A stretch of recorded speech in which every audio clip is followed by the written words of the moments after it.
good evening or good afternoon, depending on your location in the world. This is something we often take for granted, but it is actually very cool that we can have a webinar where people from all over the world can listen into. So we're broadcasting from two places. I'm in the Netherlands, where it's about 5 minutes past 5, and Ishan is in Sri Lanka, and I think it's 4.5 hours later over there. So my colleague, my colleague already talked a little bit about us. So here you have our mugshots, so you can have an idea who is talking to you. I'm Rob, as I was introduced, and Ishan. Well, you see his picture.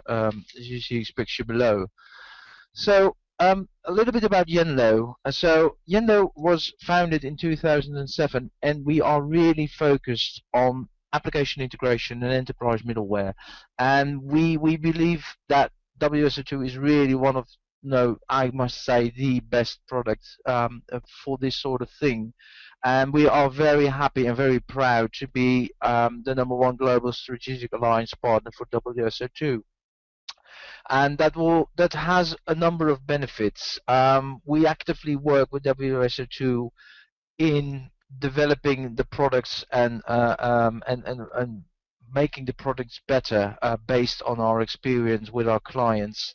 And we also do a lot of training and certifications for WSO2.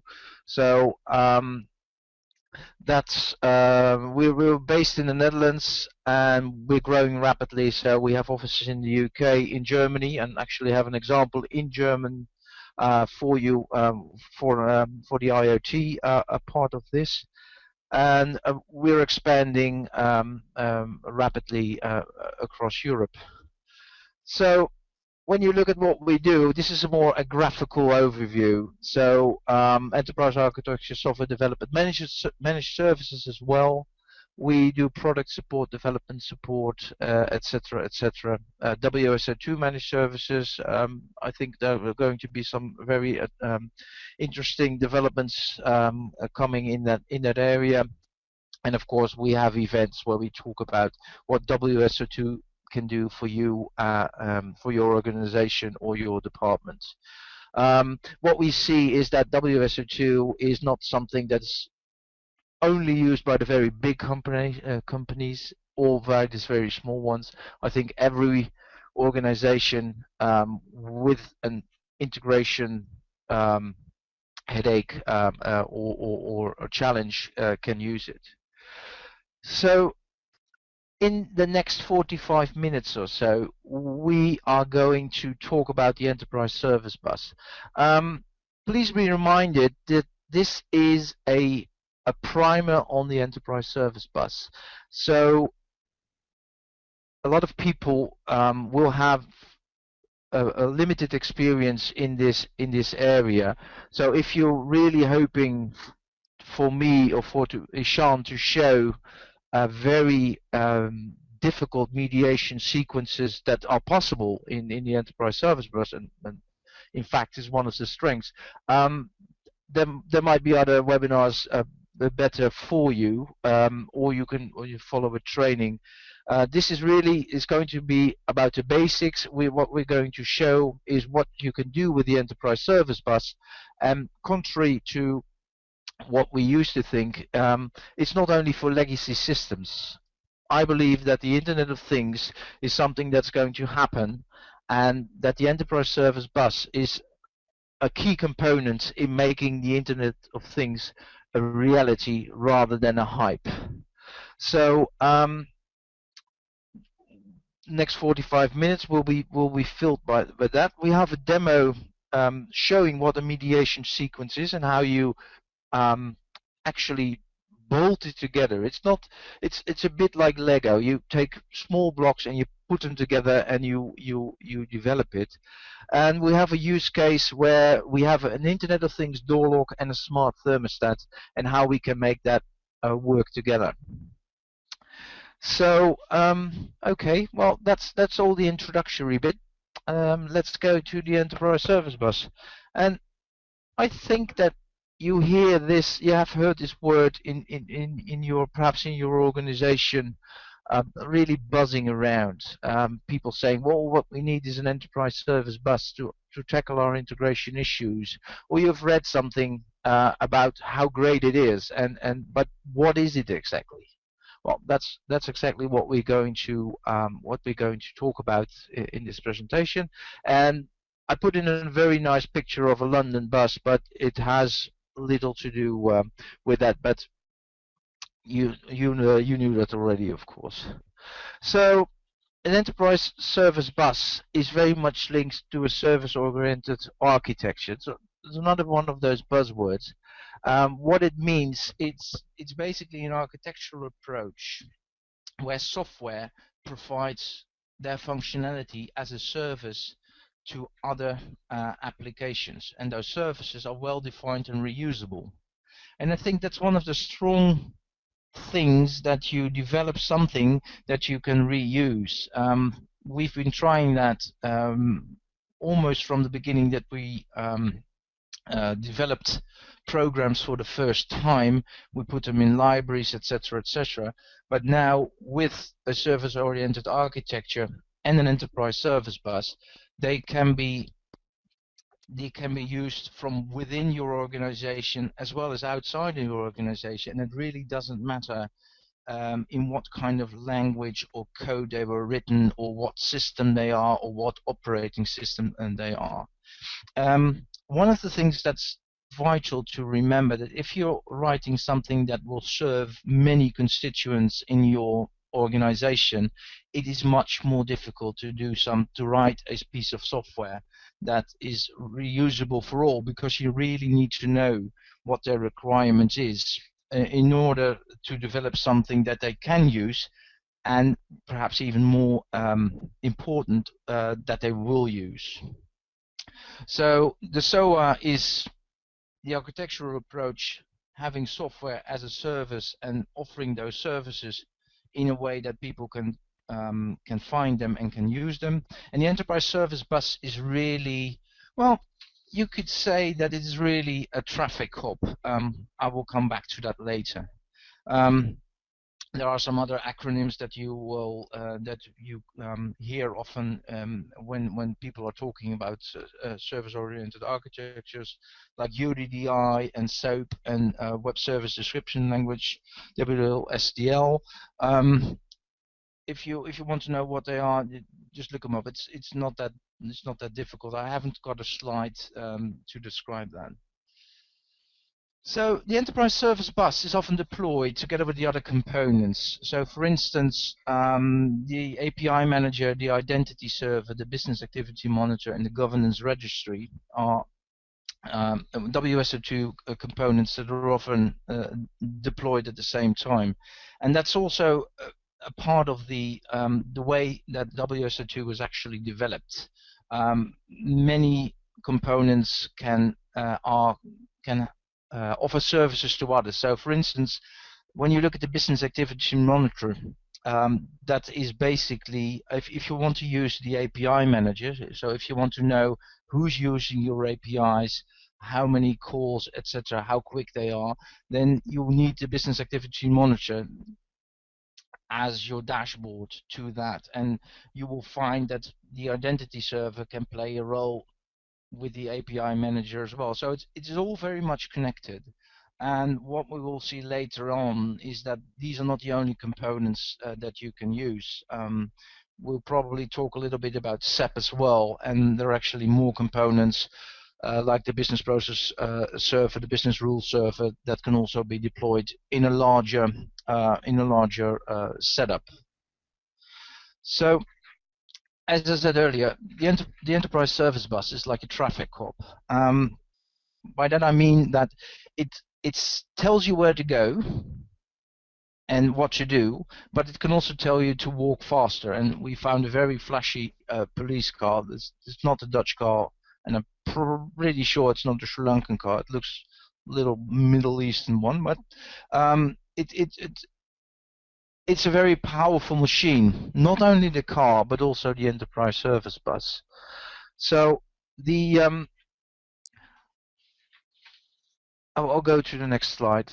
So it's an architectural model. So the enterprise service bus is a central place for the message exchange, and as I said, it's a critical component of a service-oriented architecture. So the name, the enterprise service bus, really gives an indication where it can play a role, and that's namely in the enterprise. Especially in these environments, you will find that 40 years of IT development have left organizations with an enormous amount of systems. I've been in IT for 20 years, and I've worked at insurance companies and banks, and especially, for instance, in the insurance company, there's a very much a siloed approach. So we'll have a silo or a system for your pensions, your life insurance, your indemnity insurance, and all these systems are like a silo, and they have little to no communications between them, and that's very much where the enterprise service bus can help organizations to enable new products and services, or even get an overview of everything one of your clients has. So all the insurances, all the pensions, and all the other stuff. One of my former colleagues told a story that for a large bank to document all their systems on very much a high level, it would be a 20-year task to do so. So that gives you an idea about the complexity and the large number of systems that have been developed over the years. But I must say, and let's not forget, that the IoT and cloud are also very important, and I think the ESB is a very important product of that new, yeah, let's say that new technology. So in the old days, it was all monoliths and stuff like that, and the system performed a couple of tasks and kept data pretty much to itself. When we started separating the tiers, we had presentation, logic and data. The monolithic system disappeared, and that was really the very early beginning of the service-oriented architecture. So at first we had point-to-point connections, and the problem with that is they work, but if you want to connect every system with every system, it rapidly becomes a nightmare, because if you have 5 systems, you need to define 25 connections, and you can see from all the colors over there that it becomes a nightmare. So what we would like to do is have something which is more modern. So we came up with another thing, and that's the hub and spoke enterprise architecture, integration architecture. So, but that also was not the real solution to the point that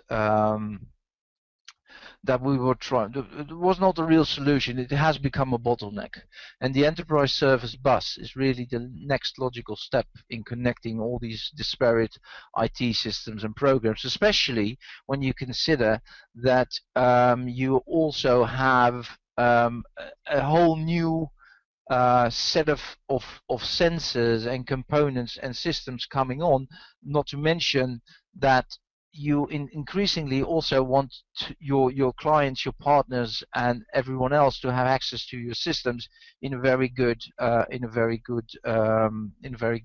secure way.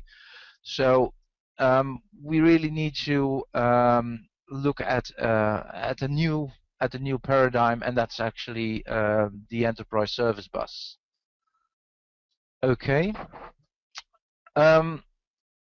So I already said it's not for legacy systems only. On the right side, you see a piece of COBOL, and actually a lot of the banks are really running a lot of their systems still on COBOL, especially the things that are in the payments area and stuff like that. You will find all the languages that have been developed over the years. The programmers have gone or have retired, and it's very hard to modernize them. So they're kept in place, and the enterprise service bus is really the the way to integrate them. And of course the Internet of Things is there as something which is very much on the hype cycle of Gartner at the moment. So when you look at the enterprise service bus, this is a sort of a default, a high-level message flow. So you have an in sequence, you have an out sequence, and you have, of course, a fault sequence if something goes wrong. So if you at first a client sends a request to a service, and the message flows through the in service, it's delivered at the service. The service generates a response. It can be yes or no. For instance, product is in stock, or whatever you would like to do. It sends a response. It's sent through the out service, and it's received by the client. And the fault sequence can be used if there is an error. Of course, the system is not up and running, or whatever. So when you look at the building blocks, then you go to something which I believe is very much the strength of the enterprise service bus. So basically what you do in the enterprise service bus is that you use sequences and endpoints and mediators, and sequence is a number of mediators behind each other, and that's the way that you really work with the enterprise service bus. So the sequences are really the configuration component for the mediators. They organize the mediators to do anything you would like to do um, with the message. You can split it, you can encrypt it, you can decrypt it, and stuff like that. Mediators, we will see in a moment when Sean is doing the demo, are very powerful, and you can do that in a very visual way. So let's look at the building blocks again. Well, I talked already on this. So you got your sequences, you got your mediators, your endpoints, and you got your transport, so that it carries a message in a specific format. So I'm going to switch over to Ishan, and he will show you in a reasonably short demo how you would make a sequence like this. So I'm going to go to mute, and I'll switch to the demo. So hang on a little bit, if you please. So I'm going to go to mute.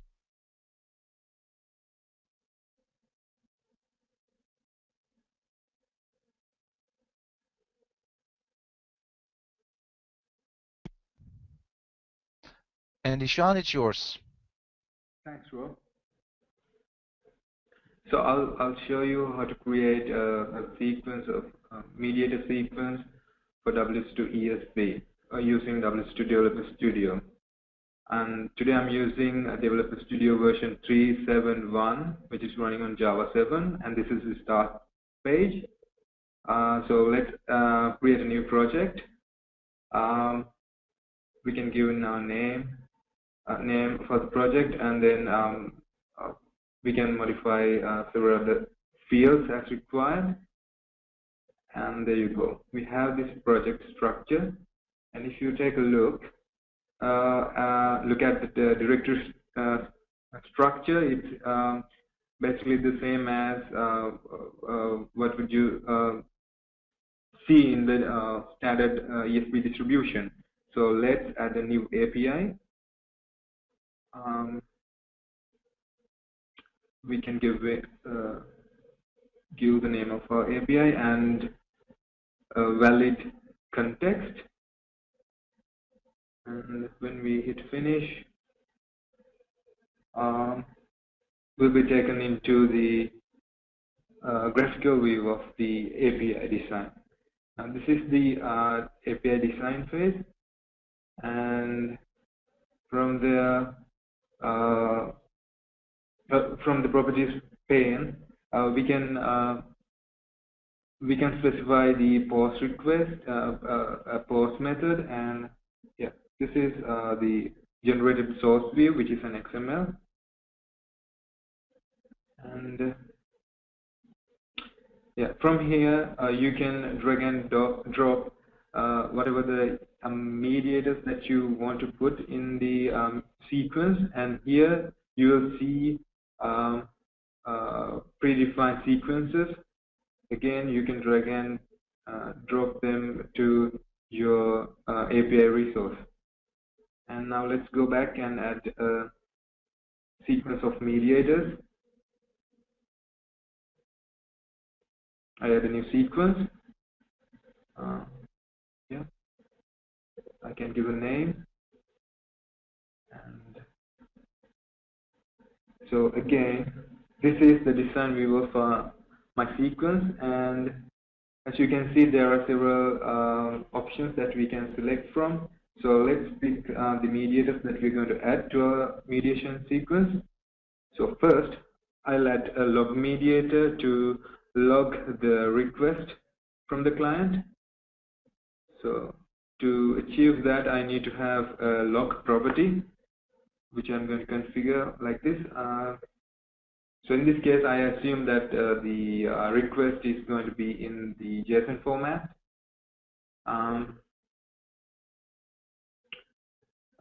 Therefore, I have to evaluate the JSON, a particular type of expression specific to the ESB to get the JSON payload out of the real request. So this is how I do that. It's I can save that. Finally, I save the property, and then I can save the configuration. And next, I will add a property mediator. This is just to convert the incoming JSON format to the XML format that is expected by my service. So to do that, I have to specify this special property called message type, and the value must be application XML in this case, and most importantly, I have to set the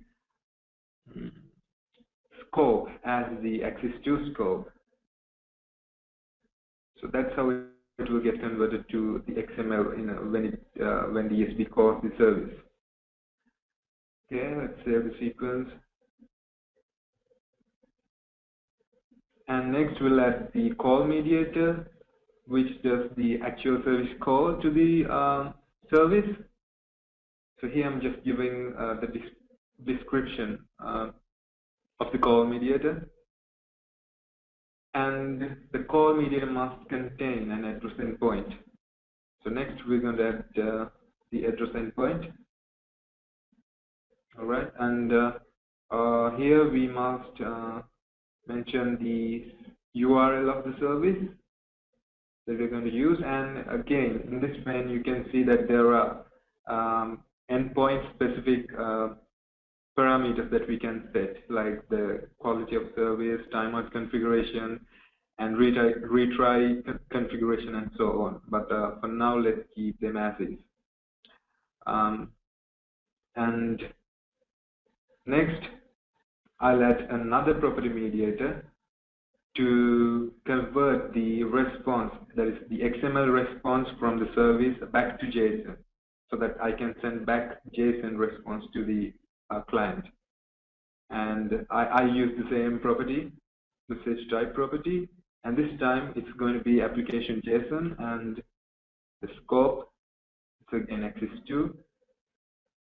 And finally, I add the respond mediator to my mediation sequence so that I can respond back to the client with whatever the response that I got from the service from the call mediator. And now you can see that the sequence appears in the defined sequence list, and now we just added it to our API. And if we go inside the sequence, this what we just developed, and this is the source brief. And this is basically the generated XML of the graphical view that we just saw. Okay.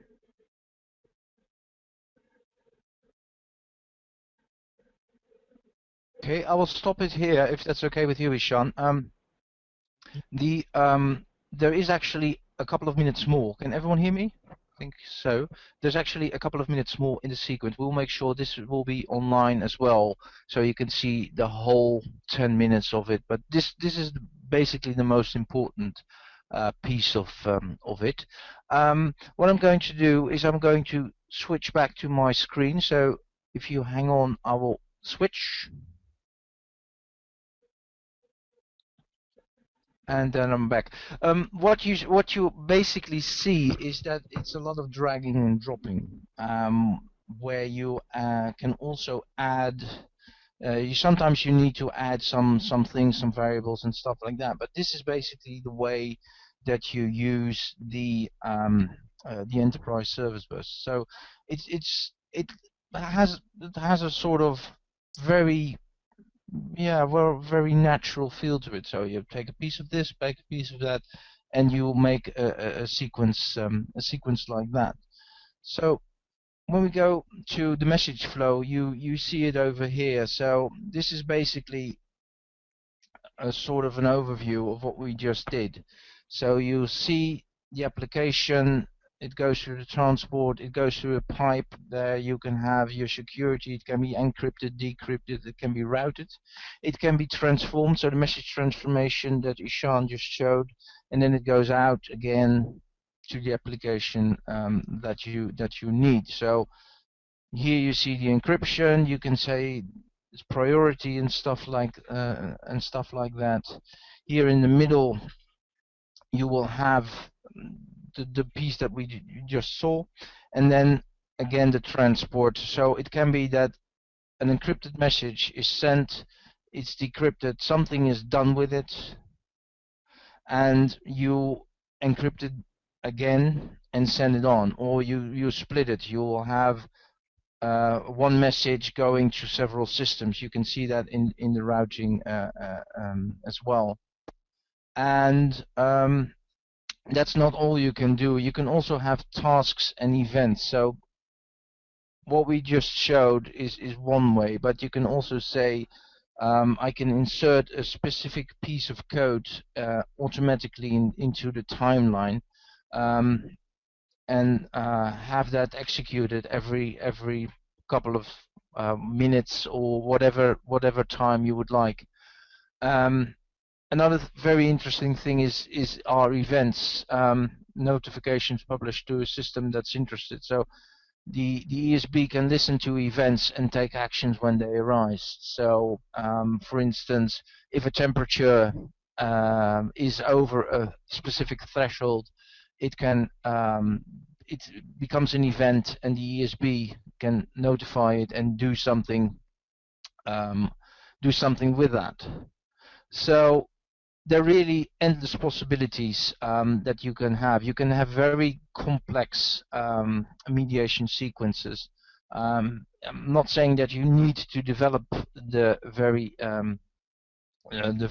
difficult ones, but it is possible to put a lot of knowledge and in that sort of thing.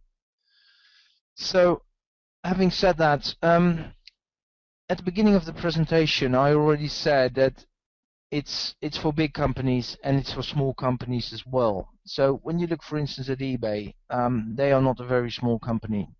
In fact, they have a very high amount of transactions every day, over 1 billion transactions, and they use the enterprise service bus to take care of those. So that's the extreme, I guess. And when you look at smaller organizations, one of our clients is a museum, and they don't have 1 billion transactions every day. They would wish they would have one, but it's for small and it's for big organizations alike. So one of the best things to do if you're interested is try it yourself. And I see a typo here. It says API Manager.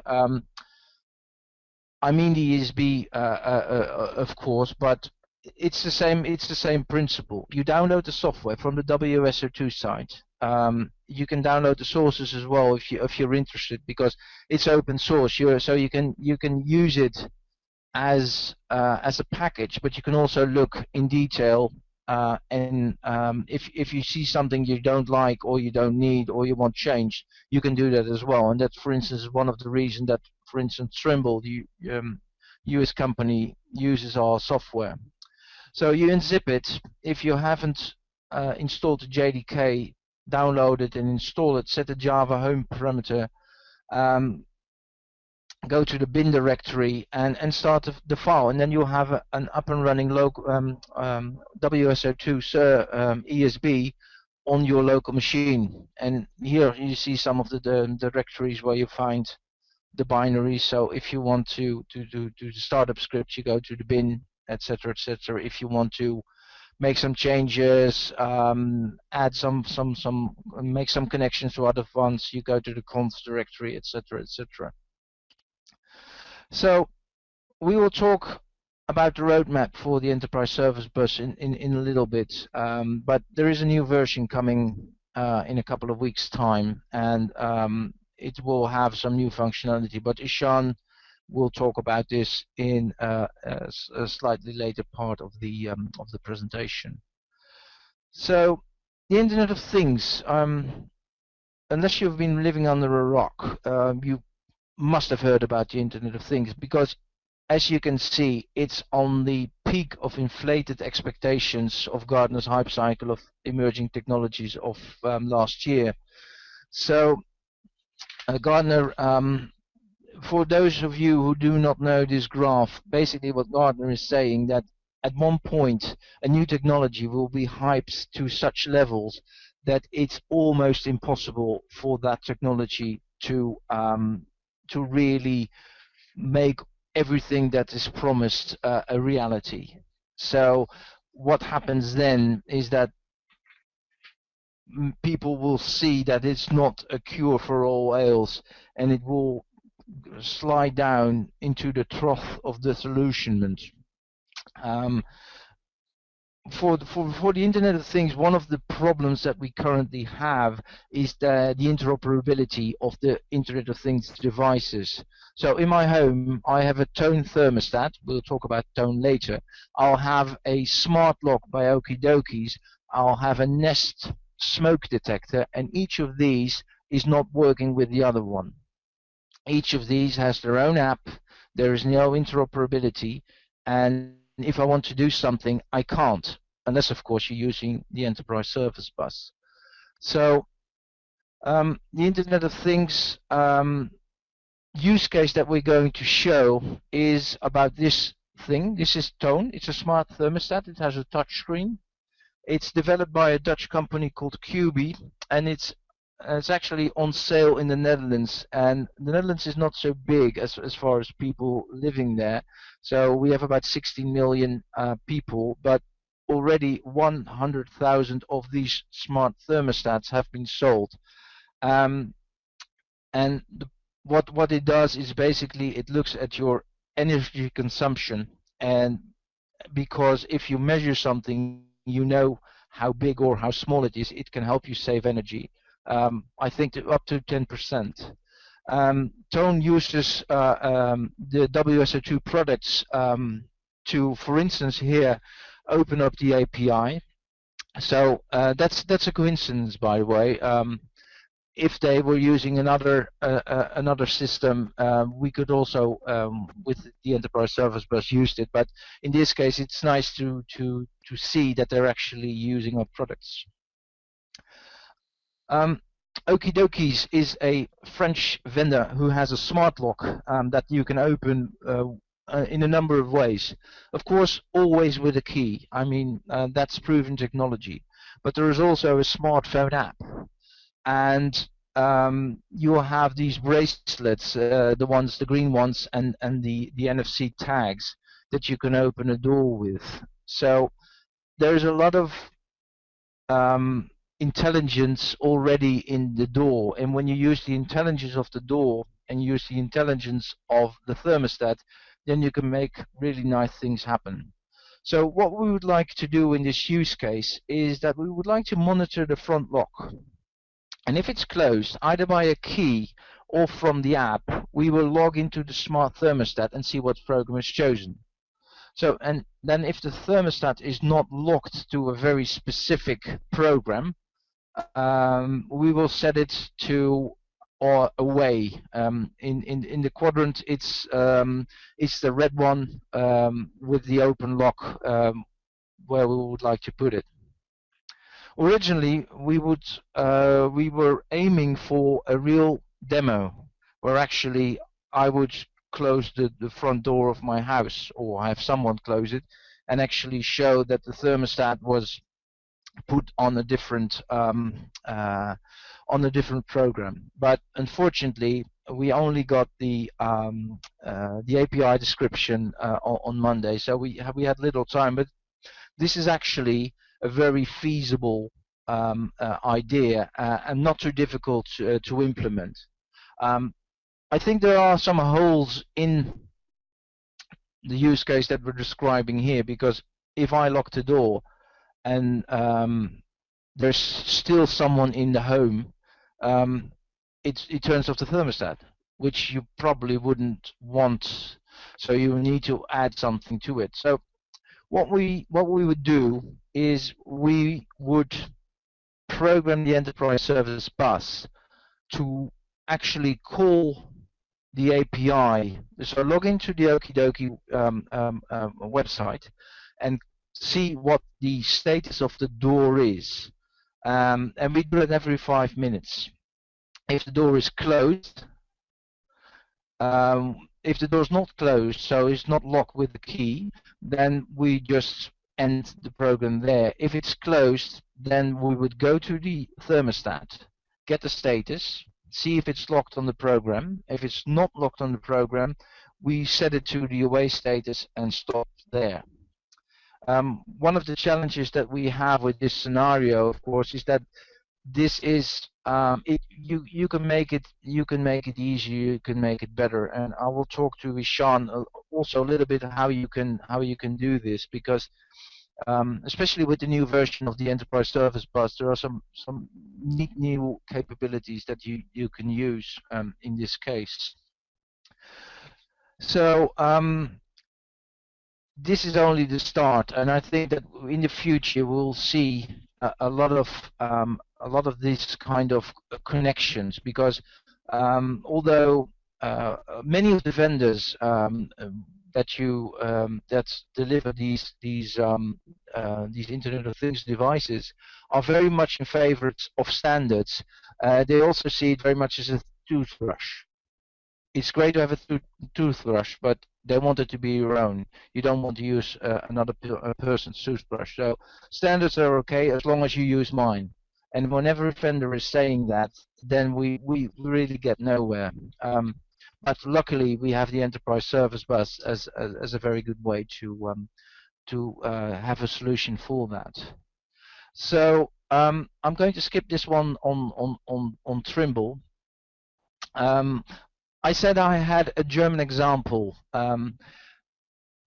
This unfortunately it is in German, so unless you're very good in German, this doesn't make any sense for you, but I will translate it to you. This is very much a deployment of the IoT in an agricultural environment.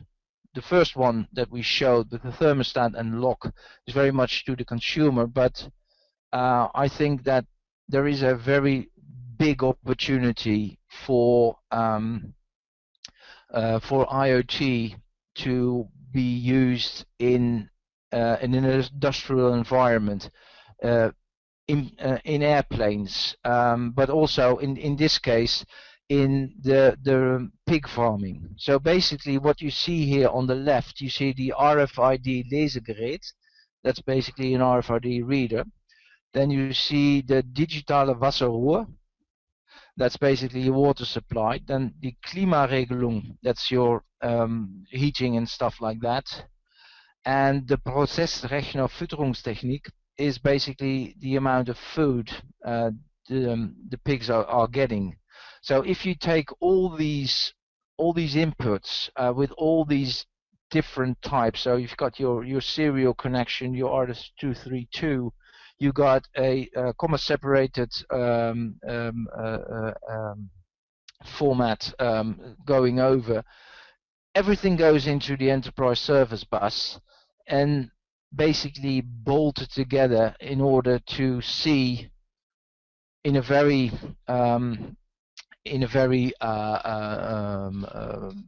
open way what's happening. So how much are they going to getting as far as food goes? How hot is it? How many pigs are there, etc., etc.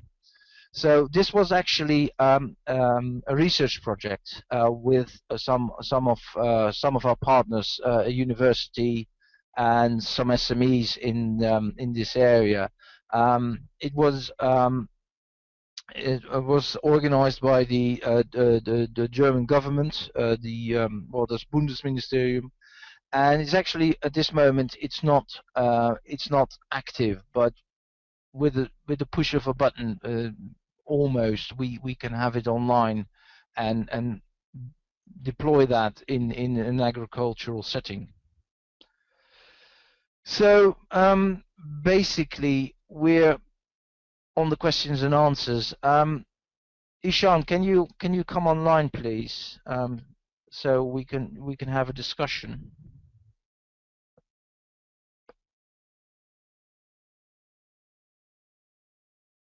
Ishan, are you there? Yeah, Rob, I'm on the chat.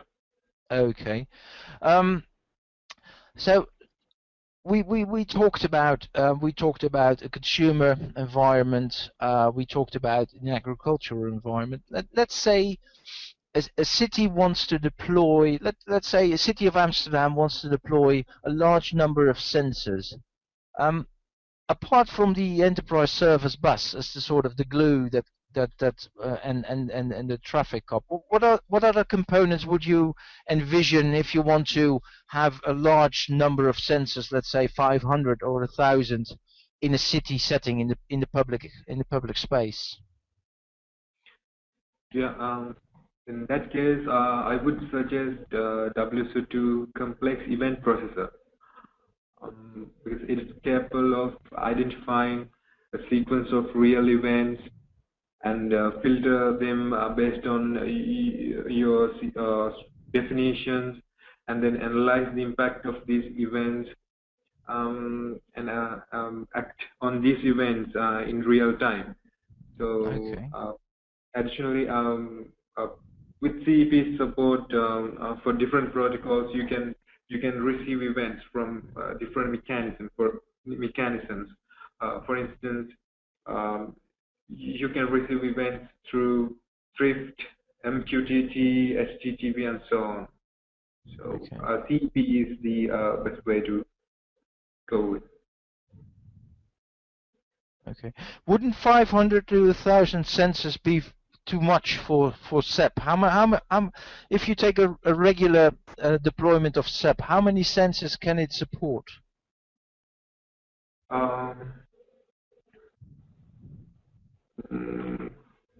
Theoretically, it must be capable of handling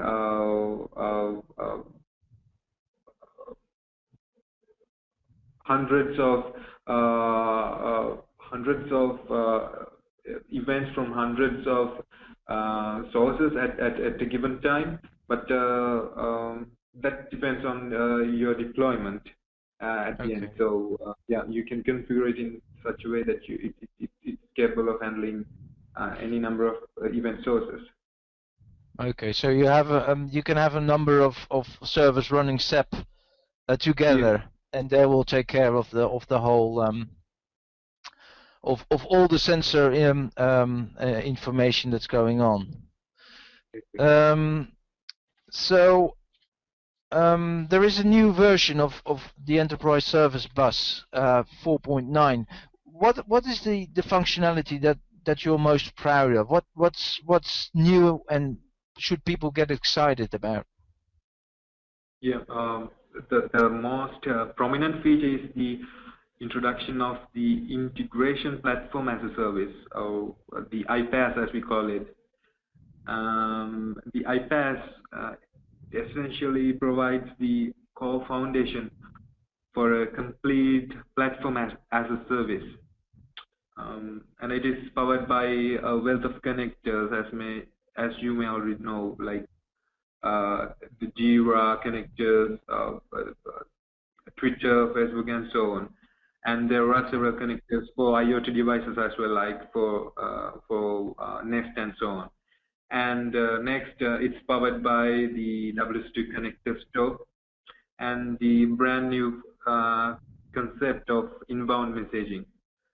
Okay. And yeah, next, the new ESB has the previously mentioned multi-tenanted inbound messaging feature with the new construct called the inbound endpoint. And the inbound endpoint, it basically supports a variety of widely used protocols such as HTTP and JMS and so on. And in addition to that, the new ESB will have the support for coordination of scheduled tasks and message processes in a cluster. And it will also have a number of other minor features and improvements in general, I would say. Okay, so it's something to look forward to. You use the word connectors. So when does it, what exactly is a connector, and when do you choose a connector over a mediation sequence? Yeah, you can write your own connectors, or you can download the connectors from a WSO2 connector store. A connector, it basically provides an ESB specific intermediate API for an existing third-party API. It's basically for the ESB developers. The connector has a similar XML syntax as a regular mediator does. And once you develop the connector and deploy it in the ESB, you can use it for a number of different ESB applications that you develop. Like, in other words, it mostly simplifies the way you use the third-party API within the ESB configuration, making your ESB configuration easier to understand, develop, and maintain. So if you make use of a single API in a number of applications in your ESB layer, then you can drastically simplify the implementation by developing a connector. Okay. And did I hear you say that there's going to be a Nest connector? Yes, there is already a connector for Nest. Okay. You can find it. Yeah. Okay, so I can actually hook my smoke detector up to the ESB. Well, that's fun. Let's see if there are any questions. Can I ask the organizers to give us the first question? Hey Rob, yeah, I'm just sending you the questions via chat, so you may answer them. Okay.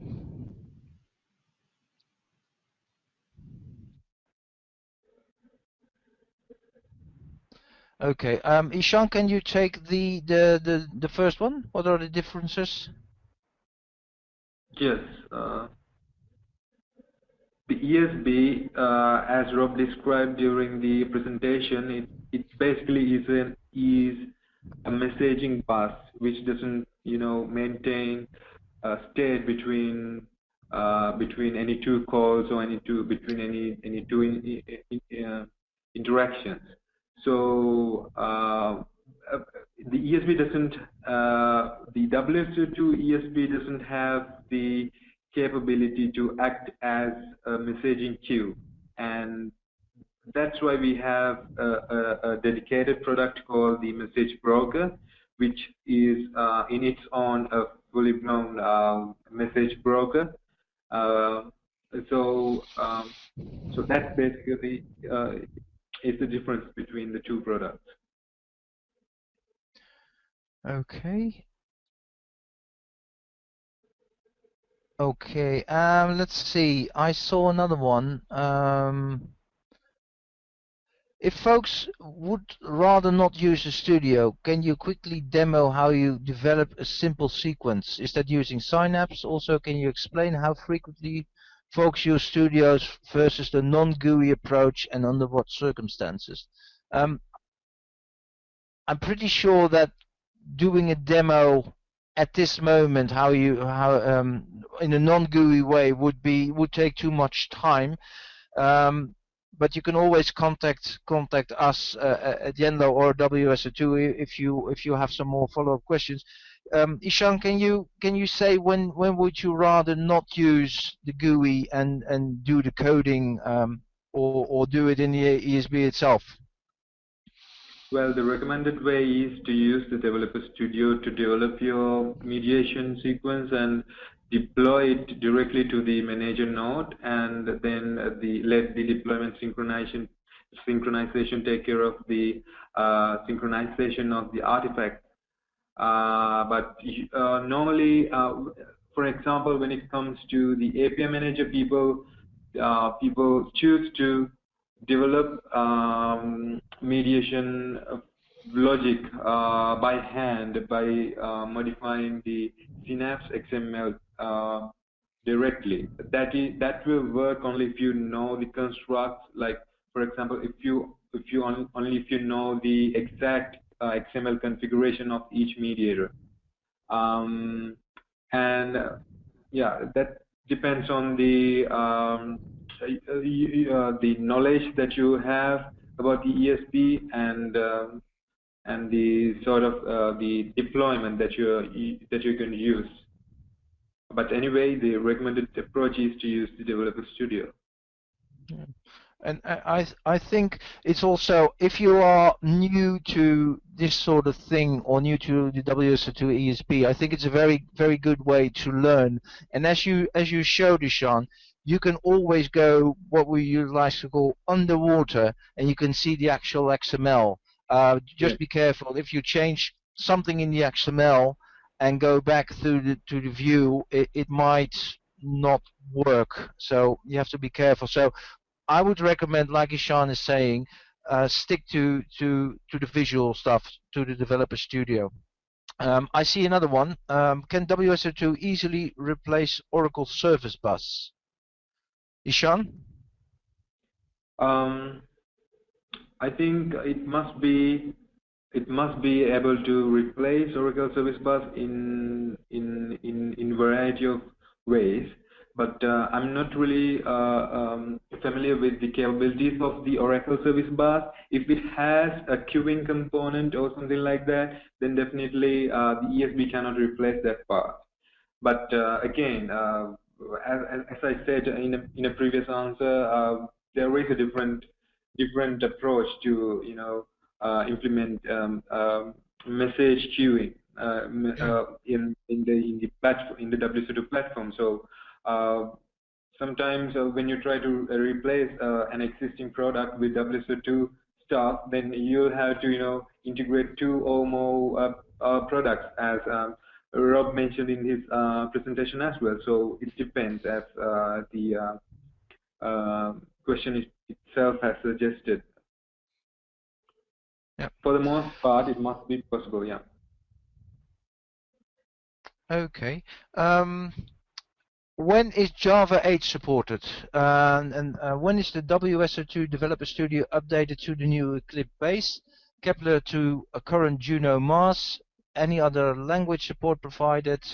Say Scala, etc. So a number of questions. When are we going to be able to have Java 8 version support? Yeah, currently there is an effort to support both 7 and 8 of Java versions. So we are basically planning to release every possible product with the Java 7 and Java 8 support. So at at the moment, I really can't,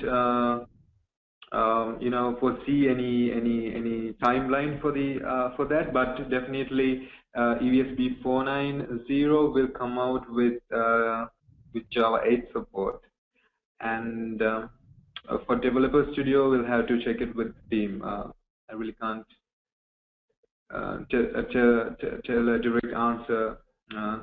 Yeah, at this moment. Okay. So if people want to be want to know when that is, you have to check the website of WSO2 or send us an email, and we'll get back to you. We'll sort it out. Okay. Yeah. Okay.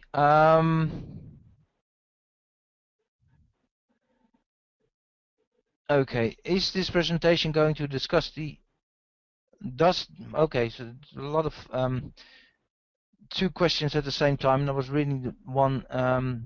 Is it going to discuss the IoT use case? This is a topic build. So far it is covered in ESB 101. I was expecting to hear about the MQTT type use cases. I don't think we specifically mentioned MQTT. Ishan, can you Yes, yeah, there are several layers of the WSO2 platform that has the support for MQTT. Firstly, when it comes to the message broker, it supports MQTT transport, and the CEP, as I mentioned, supports receiving events via MQTT, and the release to come, the ESB release to come, it will also support the MQTT transport. So it's yes. Okay. Another question is, some API management players claim that you can do IoT with just API management, and you do not have to depend on an ESB. Can you talk about that? I think you could do that, but having an ESB gives you more advantages over an API manager. Ishan, can you say a little bit more about the difference and the extra work that you need to do when you're not using an ESB, as far as Okay. decrypting, routing, and Yeah, stuff like that? I think this again, comes down to what you define as an ESB. I mean, if originally you've seen an ESB like a very bulky product that supports all sorts of, I would say, messaging mechanisms such as queues and so on, then definitely the ESB is not the way to, implement IoT. But when it comes to the WSO2 ESB, it's not just it's it's a lightweight product that only focuses on the stateless message mediation. So in that case, the WSO2 is capable of catering the IoT integration, and so it's not going to be an additional cost. And anyway, API Manager is built on top of the ESB, so it's like that. Okay, and you probably, if you're using the API Manager, wouldn't have all the advantages of tasks and events. Yes. Okay. We have another question. Let's see. We also have IBM Data Power. It serves as an ESB. What extra advantages would we get if we go with WSO2? I'm not an expert on IBM, so I'm hoping Ishan can say a little bit about that. Yeah, me neither. I'm really not sure about what data power does, but the advantages of WSO2 is like, if you go to the ESB website, you will learn what it can do and how it outperforms all the existing open source ESBs in the market. So it's we have proven that with numbers and so on. We have a very lightweight footprint, and so we have a very fast message processing mechanism and so on. So everything is there in the available for public, and so you can just if you want to convince yourself, you can just go through the use cases and the papers and so on, and you'll have yourself convinced enough. Okay. Yeah. And I think that there is also the price difference between IBM and WSO2, but it's not only the technical stuff. So okay.